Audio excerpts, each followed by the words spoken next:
महाप्राणदीपं शिवं शिवं महुकाररूपं शिवं शिवं महासूर्यचन्द्राग्निनेत्रं पवित्रं महागाढतिमिरान्तकं सौरगात्रम्. ಆತ್ಮೀಯ ಕೇಳುಗರಿಗೆ ನಮಸ್ಕಾರ. ನಾನು ನಿಮ್ಮ ಬಾನುಲಿ ಗೆಳೆಯ ಯತೀಶ್. ನೀವು ಕೇಳ್ತಾ ಇದ್ದೀರಾ ಜನಧ್ವನಿ ರೇಡಿಯೋ. ಎಂದಿನಂತೆ ತಮಗೆಲ್ಲರಿಗೂ ನಮ್ಮೂರು ವೈಭವ ಕಾರ್ಯಕ್ರಮಕ್ಕೆ ಆತ್ಮೀಯವಾದ ಸ್ವಾಗತ. ಕೇಳುಗರೆ, ಇಂದಿನ ನಮ್ಮೂರ ವೈಭವ ಕಾರ್ಯಕ್ರಮದಲ್ಲಿ ಪ್ರಸ್ತುತ ತಾಲೂಕಿನ ದೇವಾಲಯಗಳ ಸ್ಥಿತಿಗತಿ, ಅವುಗಳ ಇತಿಹಾಸ, ಹಬ್ಬಗಳ ಆಚರಣೆ, ಸಂಸ್ಕೃತಿ ಸಂಪ್ರದಾಯಗಳ ಕುರಿತು ತಿಳಿದುಕೊಳ್ಳುವ ನಮ್ಮೂರ ವೈಭವ ಕಾರ್ಯಕ್ರಮಕ್ಕೆ ತಮಗೆಲ್ಲರಿಗೂ ಆತ್ಮೀಯವಾದ ಸ್ವಾಗತ. ಇಂದಿನ ನಮ್ಮೂರ ವೈಭವ ಕಾರ್ಯಕ್ರಮದಲ್ಲಿ ಸರಗೂರಿನ ಪಡವಲು ಶ್ರೀ ವಿರಕ್ತ ಮಠ ಬಿಡಗಲು ಇದರ ಕುರಿತು ಒಂದಷ್ಟು ಮಾಹಿತಿಯನ್ನು ತಿಳಿಯೋಣ. ಈ ಒಂದು ಮಾಹಿತಿಯನ್ನು ತಿಳಿಸಿಕೊಡಲು ಇಂದು ನಮ್ಮೊಂದಿಗಿದ್ದಾರೆ ಶ್ರೀ ಮಹದೇವ ಸ್ವಾಮಿಗಳು. ಬನ್ನಿ ಅವರನ್ನು ಕಾರ್ಯಕ್ರಮಕ್ಕೆ ಸ್ವಾಗತಿಸುವ ಮೂಲಕ ದೇವಾಲಯದ ಇತಿಹಾಸ ಮತ್ತು ಜಾತ್ರಾ ವೈಶಿಷ್ಟ್ಯತೆಯ ಬಗ್ಗೆ ತಿಳಿದುಕೊಳ್ಳೋಣ. ಸರ್, ಮೊದಲನೇದಾಗಿ ನಮ್ಮೂರ ವೈಭವ ಕಾರ್ಯಕ್ರಮಕ್ಕೆ ತಮಗೆ ಆತ್ಮೀಯವಾದ ಸ್ವಾಗತ ಸರ್. ನಮಸ್ಕಾರ ಸರ್, ಮೊದಲನೇದಾಗಿ ತಮ್ಮ ಬಗ್ಗೆ ಒಂದು ಕಿರು ಪರಿಚಯವನ್ನ ನಮ್ಮ ಕೇಳುಗರಿಗೆ ಮಾಡಿಕೊಡೋದಾದ್ರೆ. ನನ್ನ ಹೆಸರು ಶ್ರೀ ಮಹಾದೇವ ಸ್ವಾಮಿಗಳು. ಪಡವಲು ಶ್ರೀ ವಿರಕ್ತ ಮಠದ ಪೀಠಾಧ್ಯಕ್ಷರಾಗಿದ್ದೇನೆ. ಈ ಪಡವಲ ಶ್ರೀ ವಿರಕ್ತ ಮಠದ ಉಗಮದ ಹಿನ್ನೆಲೆ ಏನು, ಈ ಮಠದ ಪರಂಪರೆ ಎಷ್ಟು ಪುರಾತನವಾದದ್ದು ಅನ್ನೋದ್ರ ಬಗ್ಗೆ ನಮ್ಮ ಜೊತೆ ಹಂಚ್ಕೊಳ್ಳೋದಾದ್ರೆ. ಪಡವಲು ಶ್ರೀ ವಿರಕ್ತ ಮಠವು ಪಶ್ಚಿಮ ವಾಹಿನಿಯಾಗಿ ಹರಿತಾ ಇರುವಂತಹ ಕಪಿಲಾ ನದಿ ದಡದಲ್ಲಿದೆ. ಸುಮಾರು 350 ವರ್ಷಗಳ ಹಿಂದೆ ಇದು ಸ್ಥಾಪನೆಯಾಗಿರುವಂತಹದ್ದು. ತದನಂತರದಲ್ಲಿ ಪಡವಲು ಶ್ರೀ ವಿರಕ್ತ ಮಠವು ಒಂದು ಪವಿತ್ರ ತಾಣವಾಗಿದೆ. ಮುಂಚೆ ಸಾಮಾನ್ಯವಾಗಿ ಮೈಸೂರು ಮತ್ತು ಚಾಮರಾಜ ಜಿಲ್ಲಾ ಎಲ್ಲ ಮಠಗಳು ಕೂಡ ಉತ್ತರ ಕರ್ನಾಟಕದಿಂದ ಬಂದಂತಹ ಯತಿಗಳಿಂದ ಸ್ಥಾಪನೆಯಾಗಿರುವಂತಹದ್ದು. ಅದರಲ್ಲಿ ಈ ಮಠವು ಕೂಡ ಉತ್ತರ ಕರ್ನಾಟಕದಿಂದ ಬಂದಂತಹ ಒಬ್ಬ ಪುಣ್ಯ ಪುರುಷರಿಂದ ಸ್ಥಾಪನೆ ಆಯಿತು. ಮತ್ತು ಈ ಭಾಗದಲ್ಲಿ ಒಂದು ಜಾಗೃತಿಯನ್ನ ಮೂಡಿಸುವಂತಹ ನಿಟ್ಟಿನಲ್ಲಿ ಈ ಮಠಗಳೆಲ್ಲವೂ ಸ್ಥಾಪನೆ ಆಗಿರುವಂತಹದ್ದು ಸಮಾಜದಲ್ಲಿರುವಂತಹ ಕಟ್ಟುಪಾಡುಗಳು, ಮೂಢನಂಬಿಕೆಗಳು ಇವುಗಳನ್ನ ತೊಲಗಿಸುವಂತಹ ನಿಟ್ಟಿನಲ್ಲಿ ಜಾಗೃತಿಯನ್ನ ಮೂಡಿಸ್ಲಿಕ್ಕಾಗಿ ಈ ಮಠಗಳು ಸ್ಥಾಪನೆ ಆಗ್ತವೆ. ಅದರಲ್ಲಿ ಈ ಮಠವು ಕೂಡ ಒಂದಾಗಿರುವಂತಹದ್ದು. ಸರ್, ಈ ಒಂದು ಪಡವಲು ಶ್ರೀ ವಿರಕ್ತ ಮಠದ ಸ್ಥಾಪಕ ಗುರುಗಳಾದ ಶ್ರೀಗಳ ವ್ಯಕ್ತಿತ್ವ ಮತ್ತು ಅವರ ಒಂದು ತಪೋಶಕ್ತಿಯ ಬಗ್ಗೆ ಸ್ವಲ್ಪ ನಮ್ಮ ಜೊತೆ ಒಂದಷ್ಟು ಮಾಹಿತಿಗಳನ್ನ ಹಂಚ್ಕೊಳ್ಳೋದಾದ್ರೆ. ಪಡವಲು ಶ್ರೀ ವಿರಕ್ತ ಮಠದ ಮೂಲ ಗುರುಗಳು ನಾನು ಆಗ್ಲೇ ಹೇಳಿದಾಗೆ ಉತ್ತರ ಕರ್ನಾಟಕದಿಂದ ಬಂದಂತವರು. ಅವರ ಮೂಲ ಹೆಸರು ವೀರತ್ತ ಸ್ವಾಮಿಗಳು ಅಂತ. ಅವರು ಸಂಸ್ಥಾಪಕರಾಗಿ ಮೊದಲನೇ ಗುರುಗಳಾಗಿ ಇದ್ದಂಥವರು. ಮತ್ತು ಈ ಮಠ ಅವರು ಸ್ಥಾಪನೆ ಮಾಡಿದಂತ ಸಂದರ್ಭದಲ್ಲಿ ಗುಡಿಸಿನಲ್ಲಿಂದ ಸ್ಥಾಪನೆಯಾಗಿತ್ತು. ಮುಂಚೆ ಎಲ್ಲ ಸಾಮಾನ್ಯವಾಗಿ ಗುಡಿಸಲುಗಳಲ್ಲೇ ವಾಸ ಮಾಡಿದಂತ ಪದ್ಧತಿ ಇತ್ತು. 250 ವರ್ಷಗಳ ಮುಂಚೆ ಎಲ್ಲ ಗುಡಿಸಲುಗಳಲ್ಲಿ ವಾಸ ಮಾಡ್ತಿದ್ರು. ಮತ್ತು ಈ ಪ್ರದೇಶ ಅವಾಗೆಲ್ಲ ತುಂಬಾ ಯಥೇಚ್ಛವಾದಂತ ಅಂದ್ರೆ ದಟ್ಟವಾದಂತ ಕಾಡಿನಿಂದ ಕೂಡಿತ್ತು. ನಾನು ಕಾಡಿನ ಮಧ್ಯದಲ್ಲಿ ಬಂದು ಯಾವಾಗಲೂ ನದಿ ದಂಡೆಯಲ್ಲಿ ಯಾವುದೇ ಮಂದಿರಗಳಾಗ್ಬೋದು ಅಥವಾ ಮಠಗಳಾಗ್ಬೋದು ಸ್ಥಾಪನೆ ಆದ್ರೆ ಅದಕ್ಕೆ ಆದಂತ ಒಂದು ವಿಶೇಷತೆ ಇರುತ್ತೆ ಮತ್ತು ಒಂದು ಐತಿಹ್ಯವಾದ ಸ್ಥಳ ಆಗಿರುತ್ತೆ. ಹಾಗಾಗಿ ಇಲ್ಲೂ ಕೂಡ ಕಪಿಲಾ ನದಿ ವಿಶೇಷವಾಗಿ ಪಶ್ಚಿಮ ವಾಹಿನಿಯಾಗಿ ಹರಿತಾ ಇದೆ. ಇಲ್ಲಿ ಪಶ್ಚಿಮ ವಾಹಿನಿಯಾಗಿ ಹರಿಯುವಂತಹದ್ದು ಯಾವಾಗಲೂ ಕೂಡ ಅಂತ ಸ್ಥಳ, ಅಂತ ದಂಡೆ ಪವಿತ್ರ ಸ್ಥಾನ ಆಗಿರುವಂತಹದ್ದು. ಈ ಕಪಿಲಾ ನದಿ ಇಲ್ಲಿ ಪಶ್ಚಿಮವಾಗಿ ಹರಿಯುವಂತಹದ್ದು. ಇದನ್ನ ಬಿಟ್ರೆ ಇನ್ನೆಲ್ಲೋ ಕಪಿಲಾ ನದಿ ಪಶ್ಚಿಮವಾಗಿ ಹರಿಯೋದಿಲ್ಲ. ಮತ್ತು ಶ್ರೀರಂಗಪಟ್ಟಣದಲ್ಲಿ ಕಾವೇರಿ ನದಿ ಕೂಡ ಪಶ್ಚಿಮ ವಾಹಿನಿಯಾಗಿ ಹರಿಯುವ ಕಾರಣಕ್ಕಾಗಿ ಅಲ್ಲೂ ಕೂಡ ಅದನ್ನ ಪವಿತ್ರ ಸ್ಥಳ ಅಂತ ಕರೀತಾರೆ. ಹಾಗೇನೆ ಈ ಒಂದು ದಡದಲ್ಲಿ, ಕಪಿಲಾ ನದಿಯ ದಡದಲ್ಲಿ ವೀರತ್ತ ಸ್ವಾಮಿಗಳು ಅನ್ನೋರು ಗುಡಿಸಿನಿಂದ ಈ ಮಠವನ್ನ ಪ್ರಾರಂಭ ಮಾಡ್ತಾರೆ. ತದನಂತರದಲ್ಲಿ ಈ ಭಾಗದ ಎಲ್ಲ ಭಕ್ತರನ್ನ ಒಡಗೂಡಿ ಒಂದು ಮಠ ಸ್ಥಾಪನೆ ಮಾಡಿ ಭಕ್ತರಲ್ಲಿರುವಂತಹ ಭಕ್ತರ ಆಗುವಗಳಿಗೆ ಸ್ಪಂದಿಸುತ್ತಾ ಅವರ ಏಳಿಗೆಗೆ ಶ್ರಮಿಸ್ತಾ ಬರ್ತಾರೆ. ಮತ್ತು ಅವರ ಪವಾಡದ ಬಗ್ಗೆ ಹೇಳಬೇಕು ಅಂತಂದ್ರೆ ಅವರ ಮೂಲ ಹೆಸರು ವೀರತ್ತ ಸ್ವಾಮಿಗಳು. ಅವರು ಒಮ್ಮೆ ಪೂಜೆ ಮಾಡ್ತಾ ಕುಳಿತಿರ್ಬೇಕಾದ್ರೆ ಭಕ್ತರು ಕೂಡ ಕೆಲವೊಂದು ಭಕ್ತರು ಕೂಡ ಇರ್ತಾರೆ. ಆ ಸಂದರ್ಭದಲ್ಲಿ ಒಂದು ಕಾಳಿಂಗ ಸರ್ಪ ಸ್ಪರ್ಶ ಮಾಡುತ್ತೆ. ಕಾಳಿಂಗ ಸರ್ಪ ಸ್ಪರ್ಶ ಮಾಡಿದ ನಂತರದಲ್ಲಿ ಎಲ್ಲ ಭಕ್ತರು ಕೂಡ ಅವರನ್ನ ಮೊರೆ ಹೋಗ್ತಾರೆ, ನೀವು ಔಷಧಿಯನ್ನು ತೆಗೆದುಕೊಳ್ಬೇಕು, ತೊಂದರೆ ಆಗುತ್ತೆ ಅಂತ ಹೇಳಿ. ಆದ್ರೂ ಅವರು ಅದು ಯಾವುದಕ್ಕೂ ಕಿವಿಗೊಡದೇನೆ ಅವರು ಒಂದು ಪೂಜಾ ಕೋಣೆಗೆ ಹೋಗಿ ಧ್ಯಾನಾಸಕ್ತರಾಗ್ತಾರೆ. ಪೂಜೆಯಲ್ಲೇ ಇದ್ದು ಒಂದು ಕೆಲವು ಗಂಟೆಗಳ ನಂತರ ಅವರು ಸುರಕ್ಷಿತವಾಗಿ ಹೊರಬರ್ತಾರೆ, ಯಾವುದೇ ತೊಂದರೆ ಇದ್ದೇನೆ. ಅಂದ್ರೆ ಯಾವುದೇ ಔಷಧಿಯನ್ನ ತೆಗೆದುಕೊಳ್ಳದೇನೆ ಕೇವಲ ಅವರ ತಪಶಕ್ತಿಯಿಂದ, ಅವರ ಪೂಜಾ ನಿಷ್ಠೆಯಿಂದ ಅವರು ಒಂದು ಕಾಳಿಂಗ ಸರ್ಪ ಕಚ್ಚಿದ್ರೂ ಕೂಡ ಅದರ ಪ್ರಭಾವವನ್ನ ಕಡಿಮೆ ಮಾಡಿಕೊಳ್ತಾರೆ. ಆ ಕಾರಣಕ್ಕಾಗಿ ಅವರಿಗೆ ಕಾಳ ಒಡೆಯ ಗುರುಗಳು ಅಂತ ನಾಮಾಂಕಿತ ಬರುತ್ತೆ. ಅಂದ್ರೆ ಭಕ್ತರು ಅವ್ರನ್ನ ಕಾಳಿಂಗ ಸರ್ಪವನ್ನ ಜಯಿಸಿದ್ದಕ್ಕಾಗಿ ಕಾಳ ಒಡೆಯ ಗುರುಗಳು ಅಂತ ಕರೀತಾರೆ. ಅದವರ ಪವಾಡ ವಿಶೇಷ. ಇನ್ನು ಅವರ ಒಂದು ದಿನಚರಿ ಯಾವ ರೀತಿಯಾಗಿರ್ತಿತ್ತು, ಆ ದಿನಗಳಲ್ಲಿ ಅವರ ಒಂದು ತಪೋಶಕ್ತಿ ಯಾವ ರೀತಿಯಾಗಿರ್ತಿತ್ತು ಅಂತ ಈಗ ತಿಳಿಸಿದ್ರಿ. ಒಂದು ಕಾಳಿಂಗ ಸರ್ಪ ಕಚ್ಚಿದ್ರು ಸಹ ಅವರು ಯಾವುದೇ ರೀತಿ ಒಂದು ಮದ್ದನ್ನ ತೆಗೆದುಕೊಳ್ಳದೆ ಅವರ ಒಂದು ತಪೋಶಕ್ತಿಯಿಂದನೇ ಅವರು ಆ ಒಂದು ಕಾಳಿಂಗ ಸರ್ಪದ ವಿಷವನ್ನ ಸಂಪೂರ್ಣವಾಗಿ ದಹಿಸಿಕೊಂಡು ಹೊರಬಂದ್ರು ಅಂತ. ಅದೇ ರೀತಿಯಾಗಿ ಆ ದಿನಗಳಲ್ಲಿ ಆ ಒಬ್ಬ ಸ್ವಾಮಿಗಳ ಒಂದು ದಿನಚರ್ಯ ಹೇಗಿತ್ತು, ಈ ಒಂದು ಪಡುವಲು ಶ್ರೀ ವಿರಕ್ತ ಮಠವನ್ನ ಸ್ಥಾಪನೆ ಮಾಡಬೇಕಾದ್ರೆ ಅವ್ರು ಏನೆಲ್ಲ ಒಂದು ಉದ್ದೇಶವನ್ನ ಇಟ್ಕೊಂಡು ಮುಂದಾಲೋಚನೆಗಳನ್ನ ಇಟ್ಕೊಂಡು ಈ ಒಂದು ಮಠವನ್ನ ಸ್ಥಾಪನೆ ಮಾಡಿದ್ರು ಅನ್ನೋದ್ರ ಬಗ್ಗೆ ಏನಾದ್ರು ಹೇಳೋದಾದ್ರೆ? ಸಂಪೂರ್ಣವಾಗಿ ನಮ್ಗೆ ಗೊತ್ತಿರೋದಿಲ್ಲ. ಅಂದ್ರೆ ಅವರ ದಿನಚರಿ ಅಂದ್ರೆ ಪೂಜಾ ನಿಷ್ಠೆ ಇರ್ತಿತ್ತು ಯಾವಾಗ್ಲೂ. ತ್ರಿಕಾಲ ಪೂಜೆ ಮಾಡ್ತಾ ಇದ್ರು ಅಂತ ಕೇಳಿದ್ದೇವೆ. ಜೊತೆಗೆ ಈ ಭಾಗದ ಎಲ್ಲ ಭಕ್ತರನ್ನ ಒಂದು ಶ್ರೇಯೋಭಿವೃದ್ಧಿಗೆ ಅವರ ಪೂಜಾ ನಿಷ್ಠೆಯಿಂದ ಅನುಕೂಲ ಆಗ್ಬೇಕು ಅನ್ನೋ ಒಂದು ಮನೋಭಾವನ ಇಟ್ಕೊಂಡು ಮುಂದುವರಿತಾ ಇದ್ರು. ಮತ್ತು ಈ ಒಂದು ಮಠಕ್ಕೆ ಬೇಕಾದಂತಹ ಒಂದು ಮೂಲಭೂತ ಸೌಲಭ್ಯಗಳನ್ನ ಒದಗಿಸುವಂತ ನಿಟ್ಟಿನಲ್ಲಿ ಅವರ ಕಾರ್ಯವೈಖರಿ ಇರ್ತಾ ಇತ್ತು. ಮತ್ತು ಒಂದು ಆಸ್ತಿ ಇರ್ಬೋದು ಅಥವಾ ಮತ್ತೊಂದು ಮೂಲಭೂತ ಸೌಕರ್ಯಗಳನ್ನ ಏನೇನ್ ಮಾಡ್ಬೇಕು ಅದನ್ನೆಲ್ಲವನ್ನು ಕೂಡ ಮಾಡುವಂತ ನಿಟ್ಟಿನಲ್ಲಿ ಅವರ ದಿನನಿತ್ಯದ ಕಾರ್ಯವೈಖರಿ ಇರ್ತಾ ಇತ್ತು. ಸರ್, ಈ ಒಂದು ಮಠದ ಗುರು ಪರಂಪರೆಯ ಬಗ್ಗೆ ನಮ್ಗೆ ತಿಳಿಸ್ಕೊಡೋದಾದ್ರೆ, ಇಲ್ಲಿ ತನಕ ಸುಮಾರು ಎಷ್ಟು ಗುರುಗಳು ಬಂದಿದ್ದಾರೆ, ಆ ಒಂದು ಗುರು ಪರಂಪರೆಯ ವಿಶೇಷತೆಗಳು ಏನಿತ್ತು ಅನ್ನೋದ್ರ ಬಗ್ಗೆ ನಮ್ಮ ಜೊತೆ ಹಂಚ್ಕೊಳ್ಳೋದಾದ್ರೆ? ಇಲ್ಲಿ ತನಕ 5 ಜನ ಮೂಲ ಸಂಸ್ಥಾಪಕ ಗುರುಗಳನ್ನು ಸೇರಿ 5 ಜನ ಗುರುಗಳು ಆಗಿ ಹೋಗಿದ್ದಾರೆ. ನಾನು 6ನೇ ಗುರುಗಳಾಗಿ ಅಧ್ಯಕ್ಷನಾಗಿದ್ದೇನೆ. ಅದರಲ್ಲಿ 2ನೇ ಗುರುಗಳು ಶಿವಾನಂದ ಸ್ವಾಮಿಗಳು ಅಂತ, 3ನೇ ಗುರುಗಳು ಗುರುಪಾದ ಸ್ವಾಮಿಗಳು ಅಂತ, 4ನೇ ಗುರುಗಳು ಪುಟ್ಟ ಸ್ವಾಮಿಗಳು ಅಂತ, 5ನೇ ಗುರುಗಳು ಅಂದ್ರೆ ನನಗಿಂತ ಹಿಂದೆ ಇದ್ದಂಥವರು ಶಿವಪ್ಪ ಸ್ವಾಮಿಗಳು ಅಂತ. ಅವರೆಲ್ಲರೂ ಕೂಡ ಈ ಮಠದ ಏಳಿಗೆಗಾಗಿ ಮತ್ತು ಈ ಭಾಗದ ಎಲ್ಲ ಭಕ್ತರ ಒಂದು ಶ್ರೇಯೋಭಿವೃದ್ಧಿಗಾಗಿ, ಸಮಾಜ ಕಲ್ಯಾಣಕ್ಕಾಗಿ ಹಲವಾರು ಕಾರ್ಯಕ್ರಮಗಳನ್ನ ಮತ್ತು ಹಲವಾರು ರೀತಿಯ ಕಾರ್ಯಗಳನ್ನ ನಡೆಸಿಕೊಂಡು ಬಂದವರು ಇದ್ದಾರೆ. ಮತ್ತು 3ನೇ ಗುರುಗಳಾಗಿದ್ದಂತಹ ಗುರುಪಾದ ಸ್ವಾಮಿಗಳವರು ಅವರು ಒಂದು ಪ್ರವಚನ ಕಾರ್ಯಕ್ರಮ ನಿಮಿತ್ತ ಧಾರವಾಡ ಜಿಲ್ಲೆಯ ನರಗುಂದಕ್ಕೆ ಹೋಗಿರುವಂತ ಸಂದರ್ಭದಲ್ಲಿ ಅವರು ಅಲ್ಲಿ 1 ತಿಂಗಳುಗಳ ಕಾಲ ಬಸವ ಪುರಾಣ ಪ್ರವಚನ ನಡೀತಾ ಇರುತ್ತೆ. ಬಸವ ಪುರಾಣ ನಡೀತಾ ಇರುವಂತ ಪ್ರತಿದಿನವೂ ಕೂಡ ಅವರ ಉಪಸ್ಥಿತಿ ಇರುತ್ತೆ. ಉಪಸ್ಥಿತಿ ಮತ್ತು ಅವರ ಪೂಜೆ ಎಲ್ಲವೂ ಕೂಡ ಇರುತ್ತೆ. ಅಂತ್ಯದ ದಿನ ಅಂದ್ರೆ ಕೊನೆಯ ದಿನ ಬಸವಣ್ಣನವರು ಕೂಡ ಲಿಂಗೈಕ್ಯರಾದ್ರು ಅಂತ ಪುರಾಣ ಪ್ರವಚನಕಾರರು ಹೇಳಿದಂತಹ ಸಂದರ್ಭದಲ್ಲಿ ಇವರು ಕೂಡ ಕುಳಿತಲ್ಲೇ ಐಕ್ಯವಾದರು ಅನ್ನೋ ಒಂದು ಪ್ರತೀತಿ ಇದೆ. ಹಾಗಾಗಿ ಅವರು ನರಗುಂದದಲ್ಲೇ ಐಕ್ಯವಾದಂತವರು. ಅಂದ್ರೆ ಬಸವ ಪುರಾಣ ಪ್ರವಚನ ಅಂತ್ಯವಾದಂತ ಸಂದರ್ಭದಲ್ಲೇ ಇವರು ಕೂಡ ತಮ್ಮ 19ನೇ ವಯಸ್ಸಿನಲ್ಲೇ ಲಿಂಗೈಕ್ಯರಾದ್ರು.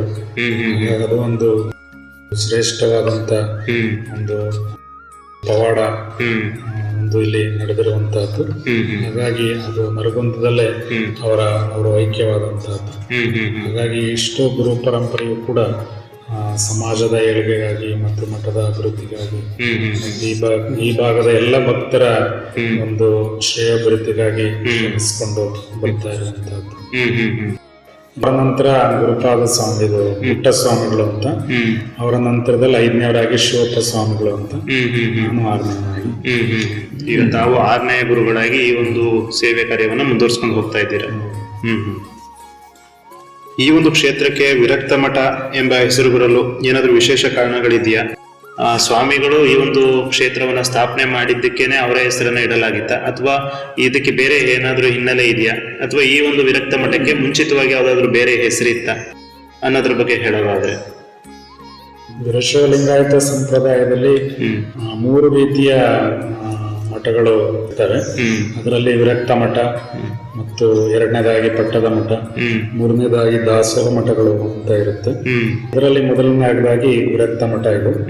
ಅದು ಆ ಒಂದು ಸಂಪ್ರದಾಯದಲ್ಲಿ ಬರುವಂತ ಮಠ ಇದು. ಮತ್ತು ಜೊತೆಗೆ ಇದು ಪಡವಲು ವಿರಕ್ತ ಮಠ ಅಂತ ಯಾಕೆ ಹೆಸರು ಅಂತಂದ್ರೆ, ಸರಗೂರಿನಲ್ಲಿ 2 ಮಠಗಳು ಇದಾವೆ. ಒಂದು ಪಶ್ಚಿಮ ದಿಕ್ಕಿಗಿದೆ, ಒಂದು ಮೂಡಣ ಪೂರ್ವ ದಿಕ್ಕಿಗಿದೆ. ಅಂದ್ರೆ ಗ್ರಾಮೀಣ ಭಾಷೆಯಲ್ಲಿ ಮೂಡಣ ದಿಕ್ಕನ್ನ, ಪೂರ್ವ ದಿಕ್ಕನ್ನ ಮೂಡಣ ಅಂತ ಕರೀತಾರೆ, ಪಶ್ಚಿಮ ದಿಕ್ಕನ್ನ ಪಡುವಣ ಅಂತ ಕರೀತಾರೆ.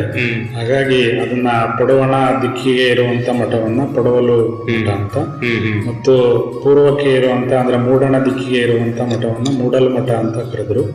ಹಾಗಾಗಿ 2 ಮಠಗಳಿರುವ ಕಾರಣಕ್ಕಾಗಿ, 2 ದಿಕ್ಕಿಗಳಿಗೆ ಇರುವ ಕಾರಣಕ್ಕಾಗಿ ಅದು ಇದನ್ನ ಪಡುವಲು ವಿರಕ್ತ ಮಠ, ಪಡುವಲು ಶ್ರೀ ವಿರಕ್ತ ಮಠ ಅಂತ ದಿಕ್ಕಿನ ಹೆಸರಿನಲ್ಲಿ ಬಂದಿರುವಂತಹದ್ದು ಇದು ಪಡುವಲು ಶ್ರೀ ವಿರಕ್ತ ಮಠ ಅಂತ. ಇದು ಪಡುವಲಿಗೆ ಇರುವಂತಹ ಒಂದು ಕಾರಣದಿಂದಾಗಿ ಪಡುವಲು ಕಾರಣಕ್ಕಾಗಿ ಪಡುವಲು ಶ್ರೀ ವಿರಕ್ತ ಮಠ ಅಂತ ಬಂದಿರುವಂತಹ. ವಿರಕ್ತ ಸ್ವಾಮಿಗಳು ಅಂತ ಅವರ ಹೆಸರು. ಆದ್ರೆ ವಿರಕ್ತ ಮಠ, ಪಟ್ಟದ ಮಠ, ದಾಸೋಹ ಮಠ ಅಂತ 3 ರೀತಿಯ ಮಠಗಳು ಇದಾವೆ ವೀರಶೈವ ಲಿಂಗಾಯತ ಸಂಪ್ರದಾಯದಲ್ಲಿ. ಇದು ವಿರಕ್ತ ಮಠ ಸಂಪ್ರದಾಯಕ್ಕೆ ಸೇರಿರುವಂತಹದ್ದು. ಅವರ ಹೆಸರಿನಿಂದ ಬಂದಿರುವಂತ ಹೆಸರಲ್ಲ, ಇದು ಸಂಪ್ರದಾಯದಲ್ಲೇ ಇರುವಂತಹ ಹೆಸರು ಅದು. ಈಗ ತಾವ್ ಹೇಳಿದ್ರಿ 3 ರೀತಿಯ ಒಂದು ಮಠಗಳನ್ನ ನಾವಿಲ್ಲಿ ಗಮನಿಸಬಹುದು ಅಂತ. ಈಗ ತಮ್ದು ವಿರಕ್ತ ಆಗಿರ್ಬೋದು, ಮತ್ತೊಂದು ಪಟ್ಟದ ಮಠ ಅಂತ ಆಗಿರ್ಬೋದು, ದಾಸೋಹ ಮಠ ಅಂತ ಆಗಿರ್ಬೋದು. ಈ ಪ್ರತಿಯೊಂದು ಮಠಗಳಿಗೂ ಏನೆಲ್ಲ ವಿಶೇಷತೆಗಳಿರುತ್ತೆ? ಈ ಒಂದು ಬೇರೆ ಬೇರೆ ರೀತಿಯ ಮಠಗಳು ಬೇರೆ ರೀತಿಯ ಕೆಲಸ ಕಾರ್ಯಗಳನ್ನ ಮಾಡ್ತಾ ಇರ್ತವೆ. ಈಗ ವಿರಕ್ತ ಮಠ ಅಂದ್ರೆ ಯಾವುದಕ್ಕೆ ತುಂಬಾ ಪ್ರಸಿದ್ಧಿಯಾಗಿರುತ್ತೆ, ಮತ್ತೊಂದು ದಾಸೋಹ ಮಠಗಳು ಅಂದ್ರೆ ಈಗ ದಾಸೋಹ ಮಾತ್ರ ಮಾಡ್ತಾ ಇದ್ದಾವ. ಆ ರೀತಿಯಾಗಿ ಏನೆಲ್ಲ ಒಂದು ಇದರಲ್ಲಿ ಬದಲಾವಣೆಗಳನ್ನ ನಾವು 3 ಮಠಗಳಲ್ಲಿ ಗಮನಿಸಬಹುದು ಅನ್ನೋದ್ರ ಬಗ್ಗೆ ಏನಾದ್ರು ಹೇಳೋದಾದ್ರೆ? ವಿರಕ್ತ ಮಠ ತುಂಬಾ ಶ್ರೇಷ್ಠವಾದಂತ ಸಂಪ್ರದಾಯದ ಮಠ ಇದು. ಎಲ್ಲ ವಿರಕ್ತ ಮಠಗಳು ಕೂಡ ಹಲವಾರು ಮಠಗಳಿದ್ದಾವೆ. ಮತ್ತು ವಿರಕ್ತ ಮಠ ಸಾಮಾಜಿಕವಾಗಿ ಮತ್ತು ಸಮಾಜದಲ್ಲಿರುವಂತಹ ಜನಗಳ ಏಳಿಗೆಗಾಗಿ ಹಲವಾರು ಒಂದು ಕಾರ್ಯಗಳನ್ನ ನಿರ್ವಹಿಸಿಕೊಂಡು ಬರ್ತಾ ಇದ್ದಾವೆ. ಮತ್ತು ಪಟ್ಟದ ಮಠವು ಕೂಡ ಅವರು ಎಲ್ಲ ಪೂಜಾ ಕೈಂಕರ್ಯಗಳಲ್ಲಿ ಮತ್ತು ಅವರು ಕೂಡ ಎಲ್ಲ ಸಮಾಜದ ಎಲ್ಲ ಬಂಧುಗಳ ಏಳಿಗೆಗಾಗಿ ಶ್ರಮಿಸಿದ್ದಾರೆ. ಮತ್ತು 3ನೇದಾಗಿ ದಾಸೋಹ ಮಠ ಅಂತಂದ್ರೆ ಒಂದು ಅವರ ಅಲ್ಲಿ ದಾಸೋಹ ಮಠದಲ್ಲಿ ಒಂದು ತತ್ವ ಇದೆ. ಅಂದ್ರೆ ಉಳ್ಳವರಿಂದ ಪಡೆದುಕೊಂಡು ಇಲ್ಲದವರಿಗೆ ಕೊಡುವಂತಹ ಒಂದು ಪದ್ಧತಿ ದಾಸೋಹ ಮಠಗಳಲ್ಲಿ ಇರುವಂತಹದ್ದು. ಅವರು ಪ್ರತಿನಿತ್ಯವೂ ಕೂಡ ದಾಸೋಹ ಮಠಗಳಲ್ಲಿ ಒಂದು ಕಾಯಕ ಇದೆ, ಏನು ಅಂತಂದ್ರೆ ಕಂತೆ ಭಿಕ್ಷ ಕಾಯಕ ಅಂತ. ಅಂದ್ರೆ ಈಗ ಮನೆಗಳಲ್ಲಿ ಅಡಿಗೆ ಮಾಡುವಂತ ಸಂದರ್ಭದಲ್ಲಿ ಅವರ ಮನೆಗಳಿಗೆ ಒಬ್ಬ ಗುರುಗಳು, ಆ ಮಠದ ದಾಸೋಹ ಮಠದ ಪರಂಪರೆಯ ಗುರುಗಳು ಹೋಗಿ ಅವರು ಎಲ್ಲರಿಗೂ ಮನೆಯಲ್ಲಿ ಪ್ರಸಾದಕ್ಕೆ ನೀಡುವಂತ ಮುಂಚೆ ಅವ್ರೇನ್ ಅಡಿಗೆ ಮಾಡಿರ್ತಾರೋ ಎಲ್ಲವನ್ನು ಕೂಡ ತಗೊಂಡು ಬಂದು ಮಠಗಳಲ್ಲಿ ಯಾರು ಬಡವರು ಅಥವಾ ದಾಸೋಹಕ್ಕೆ ಬರ್ತಾರೋ ಅಂತವರುಗಳಿಗೆ ನೀಡುವಂತಹ ಪದ್ಧತಿ ದಾಸೋಹ ಮಠಗಳಲ್ಲಿ. ಆ ಕಾರಣಕ್ಕಾಗಿ ಅದನ್ನು ದಾಸೋಹ ಮಠ ಅಂತ ಕರೆದ್ರು. ಇದು ವಿರಕ್ತ ಮಠ ಮತ್ತು ಪಟ್ಟದ ಮಠ 2 ಕೂಡ ಸಮಾಜದ ಏಳಿಗೆಗಾಗಿ ಅವರದೇ ಸ್ಥಾನದಿಂದ ಮತ್ತು ಅವರದೇ ಸಂಪ್ರದಾಯದ ಅಡಿಯಲ್ಲಿ ಮುಂದುವರ್ಕೊಂಡು ಹೋಗ್ತಾ ಇದ್ದಾರೆ.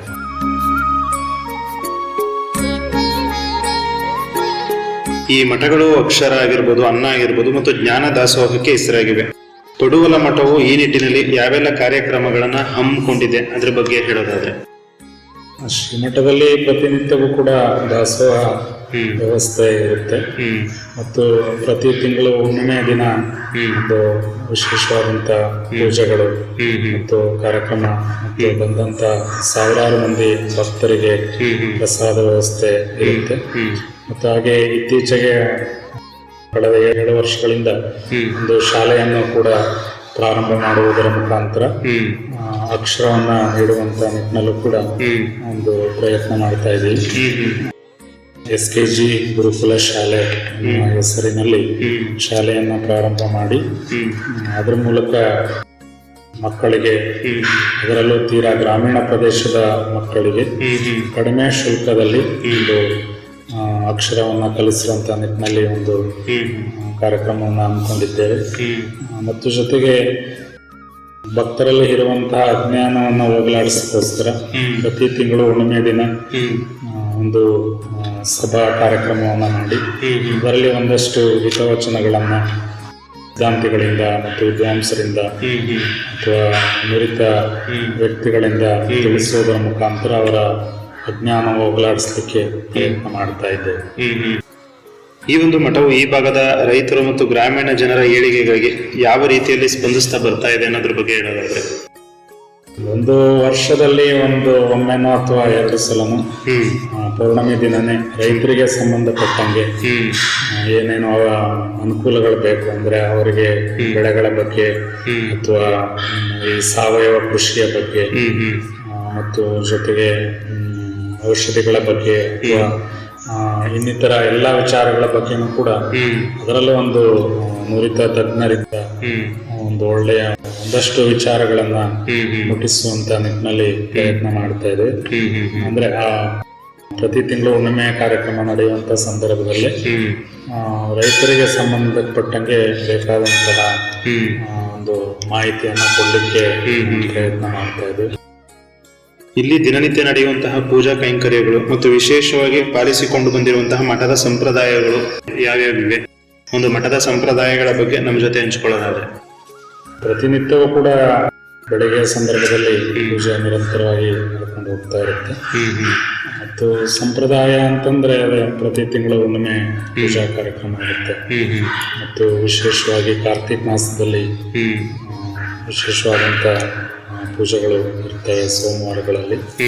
ಮತ್ತು ಧನುರ್ಮಾಸದಲ್ಲಿ 1 ತಿಂಗಳ ಕಾಲ ವಿಶೇಷವಾದಂತ ಪೂಜೆ ಇರುತ್ತೆ. ಇನ್ನು ಮಹಾಶಿವರಾತ್ರಿಯಲ್ಲಿ ವಿಶೇಷವಾದಂತ ಪೂಜೆ ಮತ್ತು ಜಾಗರಣೆ ಎಲ್ಲವೂ ಇರುತ್ತೆ. ಮತ್ತು ವರ್ಷದಲ್ಲಿ ಯುಗಾದಿ ಹಬ್ಬ ಅಂದ್ರೆ ಹಿಂದೂ ಸಂಪ್ರದಾಯದಂತೆ ಹೊಸ ವರ್ಷ ಯುಗಾದಿಯಿಂದ ಪ್ರಾರಂಭ ಆಗುವಂತಹದ್ದು. ಹಾಗಾಗಿ ಯುಗಾದಿ ದಿನ ಎಲ್ಲರಿಗೂ ಕೂಡ ಒಂದು ವಿಶೇಷವಾದಂತ ಪೂಜೆ, ಗದ್ದಿಗೆ ಮತ್ತು ವೀರಭದ್ರೇಶ್ವರ ಸ್ವಾಮಿಗೆ ಪೂಜೆ ಇರುತ್ತೆ. ಮತ್ತೆ ಎಲ್ಲರಿಗೂ ಕೂಡ ಬೇವು ಬೆಲ್ಲ ಹಂಚುವಂತಹ ಒಂದು ಪದ್ಧತಿ ಇರುತ್ತೆ. ಮತ್ತು ಬಸವ ಜಯಂತಿ, ಬಸವಣ್ಣನವರ ಜಯಂತಿ ಆಚರಣೆ ಮತ್ತು ಆ ದಿನವೂ ಕೂಡ ವಿಶೇಷವಾದಂತ ಪೂಜೆ ಎಲ್ಲವೂ ಕೂಡ ನಡ್ಕೊಂಡು ಚೆನ್ನಾಗಿ ನಡ್ಕೊಂಡು ಬರ್ತಾರೆ. ಸರ್, ಈ ಒಂದು ಶಿವರಾತ್ರಿ ಅಥವಾ ಕಾರ್ತಿಕ ಮಾಸದ ಸಂದರ್ಭದಲ್ಲಿ ಇಲ್ಲಿ ನಡೆಯುವಂತಹ ವಿಶೇಷ ಪೂಜೆಗಳ ಬಗ್ಗೆ ತಿಳಿಸೋದಾದ್ರೆ? ಕಾರ್ತಿಕ ಮಾಸದಲ್ಲಿ ಪ್ರತಿ ಸೋಮವಾರಗಳು ಸಂಜೆ ರುದ್ರಾಭಿಷೇಕ ಇರುತ್ತೆ, ಜೊತೆಗೆ ದೀಪೋತ್ಸವ ಇರುತ್ತೆ. ಮತ್ತು ಬಂದಂತಹ ಭಕ್ತಾದಿಗಳಿಗೆ ಪ್ರಸಾದ ವ್ಯವಸ್ಥೆ ಇರುತ್ತೆ. ನಂತರದಲ್ಲಿ ಶಿವರಾತ್ರಿ ದಿನ ಸಂಜೆ ಎಲ್ಲರಿಗೂ ಕೂಡ ವಿಶೇಷವಾಗಿ ಪೂಜೆಗಳು ಇರುತ್ತೆ. ಮತ್ತು ಬಂದಂತ ಭಕ್ತಾದಿಗಳು ಇಲ್ಲೇ ಲಿಂಗಧಾರಣೆಯನ್ನು ಮಾಡಿಸ್ಕೊಂಡು ಲಿಂಗ ಪೂಜೆ ಮಾಡುವಂತಹ ಅವಕಾಶ ಇರುತ್ತೆ. ಮತ್ತು ನಂತರದಲ್ಲಿ ಒಂದಿಷ್ಟು ಜಾಗರಣೆ ಮಾಡುವಂತ ವ್ಯಕ್ತಿಗಳು ಇಚ್ಛೆಪಟ್ಟರೆ ಅವರು ಜಾಗರಣೆ ಮಾಡಿಕೊಂಡು ಹೋಗ್ಬೋದು. ಮತ್ತು ಕೆಲವೊಂದು ಸಣ್ಣ ವರ್ಷಗಳಲ್ಲಿ ಒಂದಷ್ಟು ಪುರಾಣ ಕಥೆಗಳು ಹೇಳುವಂತಹದ್ದು, ನಮ್ಮ ಸಂಪ್ರದಾಯದಲ್ಲಿ ಬರುವಂತಹ ಆಚರಣೆಗಳ ಬಗ್ಗೆ ತಿಳಿಸ್ಕೊಡುವಂತಹದ್ದು ಮತ್ತು ಲಿಂಗ ಪೂಜೆಯ ಮಹತ್ವವನ್ನು ತಿಳಿಸ್ಕೊಡುವಂತಹದ್ದು ಇವೆಲ್ಲವೂ ಕೂಡ ಪ್ರತಿ ಶಿವರಾತ್ರಿಯಲ್ಲಿ ನಡೀತಾ ಇರುತ್ತೆ. ಮಠದಲ್ಲಿ ನಡೆಯುವಂತಹ ವಾರ್ಷಿಕ ಜಾತ್ರಾ ಮಹೋತ್ಸವದ ವಿಶೇಷತೆ ಏನು? ಯಾವೆಲ್ಲ ಧಾರ್ಮಿಕ ವಿಧಿವಿಧಾನಗಳು ಇಲ್ಲಿ ನಡೆಯುತ್ತೆ ಅದ್ರ ಬಗ್ಗೆ ಹೇಳೋದಾದ್ರೆ? ಇಲ್ಲಿ ಮಠದಲ್ಲಿ ಜಾತ್ರೆ ಮಾಡುವಂತ ಪದ್ಧತಿ ಏನಿಲ್ಲ. ಇತ್ತೀಚೆಗೆ ಕಳೆದ 10 ವರ್ಷಗಳಿಂದ ಈಚೆಗೆ ಪ್ರತಿ ವರ್ಷವೂ ಕೂಡ ಸಾಮೂಹಿಕ ವಿವಾಹವನ್ನು ಮಾಡುವುದರ ಮುಖಾಂತರ ಜನಗಳಿಗೆ ಒಂದಷ್ಟು ಉಳಿತಾಯ ಮಾಡುವಂತಹ ನಿಟ್ಟಿನಲ್ಲಿ, ಯಾಕಂದ್ರೆ ಇತ್ತೀಚೆಗೆ ನಿಮಗೆ ಎಲ್ಲರಿಗೂ ಕೂಡ ಗೊತ್ತಿರುವ ಹಾಗೆ ಮದುವೆಗಳನ್ನ ಮಾಡಬೇಕು ಅಂತಂದ್ರೆ ಎಷ್ಟೆಲ್ಲ ಖರ್ಚಾಗುತ್ತೆ. ವೈಭವದಿಂದ ಮಾಡೋಕೆ ಹೋಗಿ ಹಲವಾರು ಸಂದರ್ಭಗಳಲ್ಲಿ ಸಾಲವನ್ನ ಮಾಡಿಕೊಂಡು ಮತ್ತು ತಮ್ಮ ಆಸ್ತಿಯನ್ನ ಕಳ್ಕೊಂಡು ಹಲವಾರು ಸಂದರ್ಭಗಳಲ್ಲಿ ಇರುವ ಕಾರಣಕ್ಕಾಗಿ ಸುತ್ತೂರು ಶ್ರೀಗಳು ಆ ಒಂದು ಸಲಹೆಯನ್ನ ಕೊಟ್ಟಿದ್ರು. ಸಾಮೂಹಿಕ ವಿವಾಹ ಮಾಡುವುದರ ಮುಖಾಂತರ ಒಂದಷ್ಟು ಜನಗಳಿಗೆ ಅನುಕೂಲ ಆಗುತ್ತೆ ಮಾಡಿ ಅಂತ ಹೇಳಿದ್ರು. ಅವರೇ ಪ್ರಥಮ ವರ್ಷದಲ್ಲಿ ಅವರೇ ಸಾನ್ನಿಧ್ಯವನ್ನು ವಹಿಸಿ ಅದನ್ನು ಪ್ರಾರಂಭ ಮಾಡಿದ್ರು. ಅದರಂತೆ ಕಳೆದ 10 ವರ್ಷಗಳಿಂದ ಕೂಡ ಶ್ರೀಮಠದಲ್ಲಿ ಎಷ್ಟು ಜೋಡಿಗಳು ಬರ್ತಾರೆ ಅಷ್ಟು ಜೋಡಿಗಳಿಗೆ ಒಂದು ಸಾಮೂಹಿಕ ವಿವಾಹವನ್ನು ಮಾಡುವಂತ ಪದ್ಧತಿಯನ್ನ ಮಾಡ್ಕೊಂಡು ಬಂದಿದ್ದೀವಿ. ಮತ್ತು ಜೊತೆಗೆ ಅವರು ಏನು ಇಚ್ಛೆ ಪಡ್ತಾರೋ ಅಷ್ಟನ್ನ ಮಟ್ಟಕ್ಕೆ ನೀಡಬಹುದು, ನೀಡದೇನೆ ಕೂಡ ನಡ್ಕೊಂಡು ಹೋಗುವಂತ ಅವಕಾಶ ಇದೆ. ಮತ್ತು ಸಾಮೂಹಿಕ ವಿವಾಹ ಮಾಡುವಂತ ಸಂದರ್ಭದಲ್ಲಿ ಕೂಡ ಏನೇನು ಶಾಸ್ತ್ರಗಳು ಕ್ರಮವಾಗಿ ಆಗಬೇಕು ಅದೆಲ್ಲ ಶಾಸ್ತ್ರಗಳನ್ನು ಕೂಡ ಕ್ರಮವಾಗಿ ಮಾಡುವಂತ ನಿಟ್ಟಿನಲ್ಲಿ ನಾವು ಪ್ರಯತ್ನ ಮಾಡ್ತಾ ಇದ್ದೇವೆ.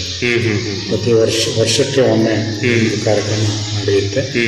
ಫೆಬ್ರವರಿ ಅಥವಾ ಮಾರ್ಚ್ನಲ್ಲಿ ಆ ಒಂದು ಸಂದರ್ಭದಲ್ಲಿ ಸಾಮೂಹಿಕ ವಿವಾಹ ಅನ್ನುವಂಥದ್ದು ನಡೆಯುತ್ತೆ. ಸುತ್ತಮುತ್ತಲಿನ ಗ್ರಾಮದ ಜನರು ಗುರುಗಳ ಆರಾಧನೆ ಕೂಡ ಆ ಸಂದರ್ಭದಲ್ಲಿ ನಮ್ಮ ಮೂಲ ಗುರುಗಳ ಆರಾಧನೆ ಕೂಡ ಸಾಮೂಹಿಕ ಜೊತೆನಲ್ಲೇ ಬರ್ತಾ ಇದ್ದೇವೆ. ಅವರ ಸಂಸ್ಮರಣೆ, ಮಠ ಸ್ಥಾಪನೆ ಮಾಡಿದಂತ ಗುರುಗಳನ್ನ ಸಂಸ್ಮರಣೆ ಮಾಡುವಂತ ನಿಟ್ಟಿನಲ್ಲಿ ಅದೊಂದು ಕಾರ್ಯಕ್ರಮ ಜೊತೆಗೆ ಸಾಮೂಹಿಕ ಎರಡೂ ಕಾರ್ಯಕ್ರಮ ಒಟ್ಟಿಗೆ ಜೋಡಿಸ್ಕೊಂಡು ಮಾಡ್ತಾ ಬರ್ತಾ ಇದ್ದೇವೆ. ಇಲ್ಲಿನ ಒಂದು ಶ್ರೀಗಳ ಪಟ್ಟಾಧಿಕಾರ ಆಗಿರ್ಬೋದು, ಜೊತೆಗೆ ಗುರು ಪರಂಪರೆಯ ಒಂದು ಆಚರಣೆಗಳಾಗಿರ್ಬೋದು ಹೇಗೆ ನಡೆಯುತ್ತೆ ಅನ್ನೋದ್ರ ಬಗ್ಗೆ ಏನಾದ್ರು ಹೇಳೋದಾದ್ರೆ? ಇಚ್ಛೆಯಿಂದನೂ ಕೂಡ ಆ ಗುರುಗಳು ತಮ್ಮ ಒಂದು ವಯಸ್ಸಾದ ಸಂದರ್ಭದಲ್ಲಿ ತಮ್ಮ ಉತ್ತರಾಧಿಕಾರನ ಆಯ್ಕೆ ಮಾಡುವಂತ ಪದ್ಧತಿ ಎಲ್ಲ ಮಠಗಳಲ್ಲಿ ಕೂಡ ನಡ್ಕೊಂಡು ಬರ್ತಾ ಇದೆ.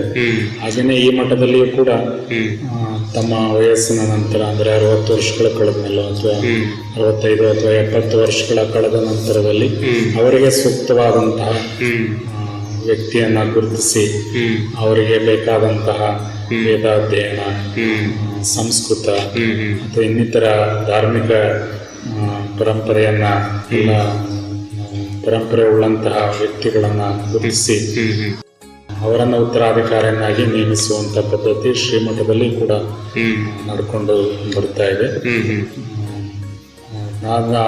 ಅವರ ಇದ್ದ ಕಾಲದಲ್ಲೇ ಅವರನ್ನ ಈ ಒಂದು ಸ್ಥಾನಕ್ಕೆ ಯೋಗ್ಯ ವ್ಯಕ್ತಿಯನ್ನಾಗಿ ಬೆಳೆಸುವಂತ ನಿಟ್ಟಿನಲ್ಲಿ ಅವರ ಹಿರಿಯ ಗುರುಗಳು ಅವರನ್ನ ಎಲ್ಲಾ ರೀತಿಯಿಂದಲೂ ಕೂಡ ಅವರನ್ನ ತಿದ್ದಿ ಒಂದು ಸ್ಥಾನಕ್ಕೆ ಅರ್ಹ ವ್ಯಕ್ತಿಯನ್ನಾಗಿ ಮಾಡುವಂತಹದ್ದು ಈ ಮಠದಲ್ಲೂ ಕೂಡ ನಡ್ಕೊಂಡು ಬರ್ತಾ ಇದೆ. ಮತ್ತು ಪಟ್ಟಾಧಿಕಾರ ಅಂತಂದ್ರೆ ಅದಕ್ಕೆ ಆದಂತ ಒಂದು ವಿಶೇಷವಾದಂತ ಕ್ರಮ ಇದೆ. ಆ ಕ್ರಮದ ಮುಖಾಂತರನೇ ಅವರಿಗೆ ಉಪದೇಶ, ಬೋಧನೆ ಇವೆಲ್ಲವೂ ಕೂಡ ನಡೆಯುತ್ತೆ. ಸರಿ, ಈ ಮಠಕ್ಕೆ ಬರುವಂತಹ ಭಕ್ತರು ಇಲ್ಲಿ ಯಾವ ರೀತಿಯ ಹರಕೆಗಳನ್ನ ಹೊರ್ತಾರೆ ಮತ್ತು ಅವರ ನಂಬಿಕೆಗಳೇನು ಅನ್ನೋದ್ರ ಬಗ್ಗೆ ಏನಾದ್ರು ಹೇಳೋದಾದ್ರೆ? ಇಲ್ಲಿ ಇಂತಹದ್ದೇ ಹರಕೆ ಹೊರಬೇಕು ಅಂತೇನು ಇಲ್ಲ, ಆದ್ರೆ ಅವರ ಇಷ್ಟಾರ್ಥಗಳನ್ನ ನೆರವೇರಲಿ ಅಂತ ಹಲವಾರು ಭಕ್ತರು ಇಲ್ಲಿ ಹರಕೆಯನ್ನ ಹೊತ್ತು ಹೋಗ್ತಾರೆ. ಅವರ ಇಷ್ಟಾರ್ಥಗಳು ನೆರವೇರಿದ ಮೇಲೆ ಅವ್ರು ಏನ್ ಅನ್ಕೊಂಡಿರ್ತಾರೋ ಅದನ್ನ ಇಲ್ಲಿ ಒಂದು ಸೇವೆ ಸಲ್ಲಿಸುವಂತ ಪದ್ಧತಿ ಇಲ್ಲಿ ನಡ್ಕೊಂಡು ಬಂದಿದೆ. ಇಂಥದ್ದೇ ಹರಕೆ ಅಂತ ವಿಶೇಷವಾಗಿ ಏನಿಲ್ಲ. ಅವ್ರು ಏನು ಬಯಸ್ತಾರೋ ಅದನ್ನ ಕೇಳ್ಕೊಡುವಂತಹದ್ದು. ಮತ್ತು ಅವರ ನಂತರದಲ್ಲಿ ಅವ್ರು ಏನು ಹರಕೆಯನ್ನ ಏನು ಹೊತ್ಕೊಂಡಿರ್ತಾರೋ ಅದನ್ನ ಅವರು ಇಲ್ಲಿ ಆ ಸೇವೆಯನ್ನ ಸಲ್ಲಿಸುವಂತ ಪದ್ಧತಿ ನಡ್ಕೊಂಡು ಬರ್ತಾ ಇದೆ. ಸರಿ, ಈ ಒಂದು ಮಠದ ಕಟ್ಟಡ ಮತ್ತು ಗದ್ದುಗೆಯ ಒಂದು ನಿರ್ಮಾಣದ ಬಗ್ಗೆ ತಿಳಿಸ್ಕೊಡಿ. ಇಲ್ಲಿನ ಒಂದು ಶಿಲ್ಪಕಲೆ ಅಥವಾ ಕಟ್ಟಡ ವಿನ್ಯಾಸದಲ್ಲಿರುವಂತಹ ವಿಶೇಷತೆಗಳು ಏನಿದೆ ಅನ್ನೋದ್ರ ಬಗ್ಗೆ ಹೇಳೋದಾದ್ರೆ? ಈಗ ಅದೇ ನಮ್ಮ ಮೂಲ ಗುರುಗಳು ಆದಿಯಾಗಿ ಈಗ 5 ಜನ ಗುರುಗಳ ಗದ್ದಿಗೆಗಳನ್ನ ನಿರ್ಮಾಣ ಮಾಡಿದ್ದೇವೆ. ಅದು ನಂತರದಲ್ಲಿ ಇಲ್ಲಿ ಒಂದು ವೀರಭದ್ರೇಶ್ವರ ಸ್ವಾಮಿಯ ದೇವಾಲಯವನ್ನು ಕೂಡ ಮಾಡಬೇಕು ಅಂತ ಎಲ್ಲ ಭಕ್ತರ ಒಂದು ಅಪೇಕ್ಷೆ ಆದ ಕಾರಣಕ್ಕಾಗಿ 2007ರಲ್ಲಿ ನಾವೊಂದು ವೀರಭದ್ರೇಶ್ವರ ದೇವಸ್ಥಾನವನ್ನು ಕೂಡ ಇಲ್ಲಿ ನಿರ್ಮಾಣ ಮಾಡಿದ್ದೇವೆ. ಇನ್ನು ಇತ್ತೀಚೆಗೆ ಒಂದು ನವೀಕರಣ ಕೂಡ ಮಾಡಿದ್ದೇವೆ. ಅದನ್ನ ಒಬ್ಬ ಖ್ಯಾತ ಉದ್ಯಮಿಗಳಾದಂಥ US ಶೇಖರ್ ಅಂತ ಮೈಸೂರಿನವರು ಅವರು ಅದನ್ನ ಸಂಪೂರ್ಣ ಜವಾಬ್ದಾರಿಯನ್ನು ತೆಗೆದುಕೊಂಡು ಅವರ ಸ್ವಂತ ಖರ್ಚಿನಿಂದ ಒಂದು ದೇವಾಲಯವನ್ನು ನಿರ್ಮಾಣ ಮಾಡಿಕೊಟ್ಟಿದ್ದಾರೆ ಶ್ರೀಮಠಕ್ಕಾಗಿ. ಮತ್ತು ಜೊತೆಗೆ ಕಲೆ ವಿನ್ಯಾಸದ ಬಗ್ಗೆ ಏನು ವಿಶೇಷತೆ ಏನಿಲ್ಲ. ನಿರ್ಮಾಣ ಹೇಗೆ ಅದರ ಒಂದು ವ್ಯವಸ್ಥಿತವಾಗಿ ಮತ್ತು ಆ ಒಂದು ಗದ್ದಿಗೆ ಮತ್ತು ದೇವಸ್ಥಾನಕ್ಕೆ ಏನು ಅಳತೆ ಇರಬೇಕು ಮತ್ತು ಅದೆಲ್ಲ ನೋಡಿ ನಿರ್ಮಾಣ ಮಾಡಿದ್ದೇವೆ. ಮತ್ತು ಜೊತೆಗೆ ಕಳೆದ ವರ್ಷ ಇಲ್ಲೊಂದು ಬರುವಂತ ಭಕ್ತಾದಿಗಳಿಗೆ ಪ್ರಸಾದ ಸ್ವೀಕರಿಸಿದ ಅನುಕೂಲ ಆಗಲಿ ಅಂತ ಶ್ರೀ ಕಾಳವಡಿಯ ಗುರುಗಳ ದಾಸೋಹ ಭವನವನ್ನು ಕೂಡ ಸುಸಜ್ಜಿತವಾಗಿ ನಿರ್ಮಾಣ ಮಾಡಿದ್ದೇವೆ. ಎಲ್ಲವೂ ಕೂಡ ಭಕ್ತರ ಸಹಕಾರದಿಂದ ನೆರವೇರಿದೆ. ಸೊ ಈ ಒಂದು ಮಠದ ಆವರಣದಲ್ಲಿರುವಂತಹ ಇತರ ಪವಿತ್ರ ತಾಣಗಳ ಬಗ್ಗೆ ಅಥವಾ ಪುರಾತನ ದಾಖಲೆಗಳ ಬಗ್ಗೆ ಏನಾದ್ರೂ ನಮ್ಮ ಜೊತೆ ಒಂದಷ್ಟು ಮಾಹಿತಿಯನ್ನು ಹಂಚ್ಕೊಳ್ಳೋದಾದ್ರೆ?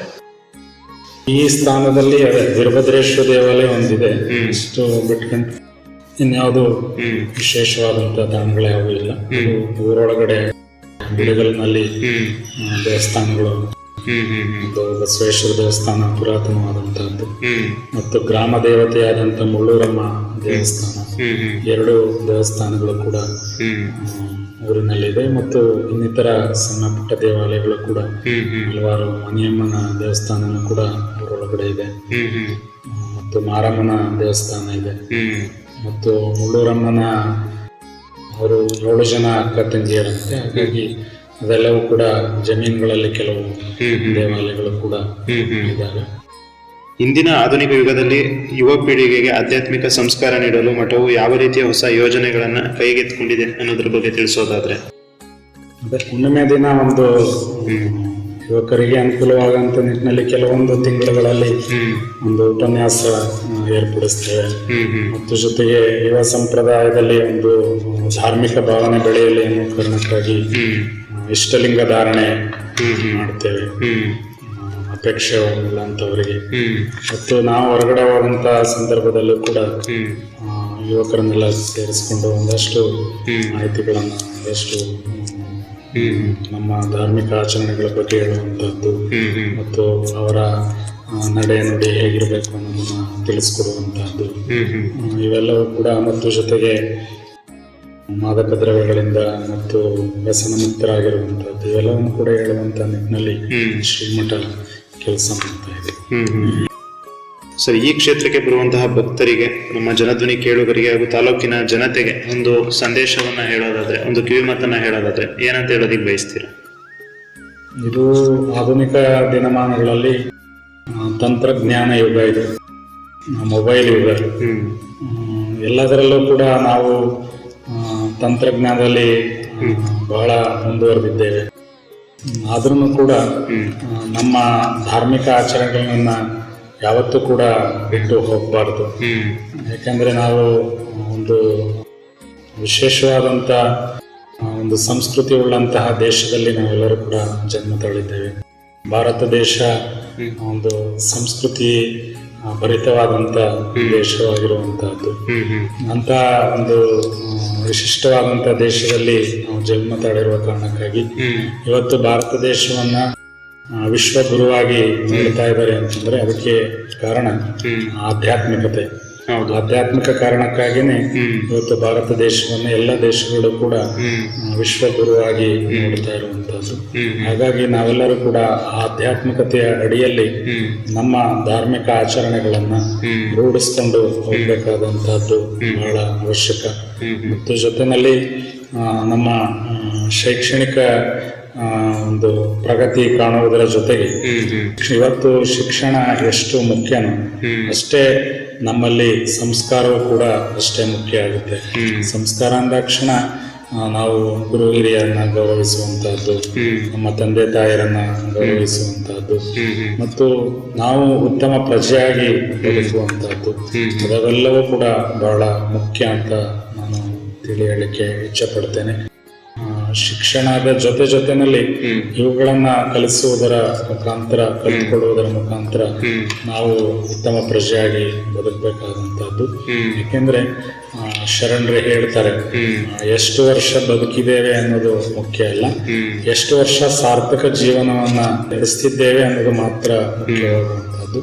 ಹಾಗಾಗಿ ಅಂತಹ ಸಾರ್ಥಕ ಜೀವನವನ್ನ ನಡೆಸಲಿಕ್ಕೆ ನಾವೆಲ್ಲರೂ ಕೂಡ ಪ್ರಯತ್ನ ಮಾಡಬೇಕು. ಅಂತಹ ಪ್ರಯತ್ನದ ಹಾದಿಯಲ್ಲಿ ಇಂಥ ಮಠಗಳು, ದೇವಾಲಯಗಳು ಇವೆಲ್ಲವೂ ಕೂಡ ನಮಗೆ ಉತ್ತಮ ಮಾರ್ಗದರ್ಶನ ನೀಡ್ತವೆ. ಮತ್ತು ಯುವ ಸಮಾಜ ಇವತ್ತು ಆಧುನಿಕ ದಿನಮಾನಗಳಲ್ಲಿ ಮದ್ಯ ವ್ಯಸನಕ್ಕೆ ಭಾಜನರಾಗ್ದೇನೆ, ಬಲಿಯಾಗ್ದೇನೆ ಮತ್ತು ದುಶ್ಚಟಗಳಿಗೆ ಬಲಿಯಾಗ್ದೇನೆ ಒಳ್ಳೆಯ ಮಾರ್ಗದಲ್ಲಿ ಹಿಡ್ಕೊಂಡು ಹೋಗ್ಬೇಕಾದಂತಹದ್ದು ಇಂದಿನ ಒಂದು ಕರ್ತವ್ಯ. ಮತ್ತು ಆ ನಿಟ್ಟಿನಲ್ಲಿ ಮಕ್ಕಳನ್ನ ಬೆಳೆಸಬೇಕಾದಂತಹದ್ದು ಕೂಡ ಪೋಷಕರ ಒಂದು ಆದ್ಯ ಕರ್ತವ್ಯ.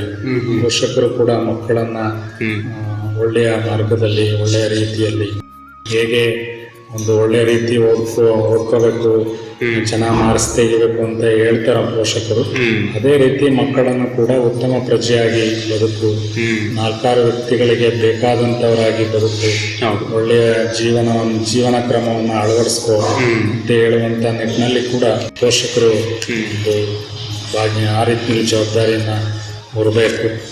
ಜೊತೆಗೆ ಮಕ್ಕಳನ್ನ ನಮ್ಮ ಧಾರ್ಮಿಕ ಆಚರಣೆಗಳು ಮತ್ತು ನಮ್ಮ ಮನೆತನದ ಗೌರವಾಧಾರಗಳನ್ನು ಕಾಪಾಡಿಕೊಂಡು ಹೋಗುವಂಥ ನಿಟ್ಟಿನಲ್ಲಿ ಪೋಷಕರು ಮಕ್ಕಳಿಗೆ ತಿಳಿ ಹೇಳುವಂಥ ಒಂದು ಅವಶ್ಯಕತೆಯೂ ಕೂಡ ಬಹಳ ಇದೆ. ಯಾಕೆಂದ್ರೆ ಮುಂಚೆ ಒಂದು ಅವಿಭಕ್ತ ಕುಟುಂಬದಲ್ಲಿ ಕಾರಣಕ್ಕಾಗಿ ಆ ಕುಟುಂಬದ ಹಿರಿಯರು ಅಂದ್ರೆ ತಾತ, ಮುತ್ತಾತನೋ ಅಥವಾ ಮುತ್ತಜ್ಜಿನೋ ಯಾರೋ ಒಂದು ಕೂತ್ಕೊಂಡು ಮಕ್ಕಳನ್ನೆಲ್ಲ ಕೂರಿಸ್ಕೊಂಡು ಒಂದಷ್ಟು ಪುರಾಣ ಕಥೆಗಳನ್ನು ಹೇಳುವುದರ ಮುಖಾಂತರ ಅಥವಾ ಒಂದಷ್ಟು ಸಂಪ್ರದಾಯಗಳನ್ನ ಕಲಿಸುವುದರ ಮುಖಾಂತರ ಮಕ್ಕಳಿಗೆ ಒಂದು ಜಾಗೃತಿಯನ್ನ ಮೂಡಿಸ್ತಾ ಇದ್ರು. ಮತ್ತು ಯಾಕೆ ನಾವು ಹೇಗೆ ಬದುಕಬೇಕು, ಜೀವನದ ಕ್ರಮ ಏನು ಅನ್ನೋದೆಲ್ಲ ಕೂಡ ಹೇಳ್ತಾ ಇದ್ರು. ಆದ್ರೆ ಈಗ ಅಂತ ಅವಿಭಕ್ತ ಕುಟುಂಬದ ವಾತಾವರಣ ಹೋಗಿ ಒಂದು ಸಾಮಾನ್ಯ ಕುಟುಂಬದ ವಾತಾವರಣ ಬಂದಿರುವ ಕಾರಣಕ್ಕಾಗಿ ಮನೆಯಲ್ಲಿ ಇಬ್ಬರೇ ವಾಸಿಸುವಂತ ಸಂದರ್ಭದಲ್ಲಿ ನಾವು ಮಕ್ಕಳ ಜೊತೆ ಒಂದಷ್ಟು ಸಮಯವನ್ನ ಕಳಿಬೇಕು. ಅಂದ್ರೆ ಮೊಬೈಲ್ ಮತ್ತೆ ಟಿವಿಯಿಂದ ದೂರ ಇರಬೇಕು.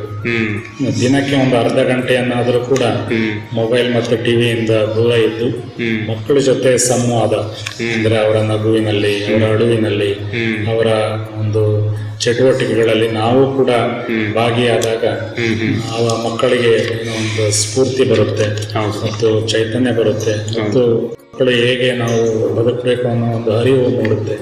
ಹಾಗಾಗಿ ತಂದೆ ತಾಯಂದಿರು ಮಕ್ಕಳೊಡನೆ ಬೆರೆಯುವಂತ ಒಂದು ವಾತಾವರಣವನ್ನ ಸೃಷ್ಟಿಸ್ಕೊಂಡಾಗ ಈ ಒಂದು ಸಮಾಜ ಒಂದು ಸ್ವಸ್ಥ ಸಮಾಜ ಆಗ್ಲಿಕ್ಕೆ ಸಾಧ್ಯ ಆಗುತ್ತೆ. ಹಾಗಾಗಿ ಅಂತಹ ನಿಟ್ಟಿನಲ್ಲಿ ಪೋಷಕರ ಮತ್ತು ತಂದೆ ತಾಯಿಯರ ಮತ್ತು ಗುರುಗಳ ಪಾತ್ರ ಬಹಳ ದೊಡ್ಡದಿರುವಂತಹದ್ದು.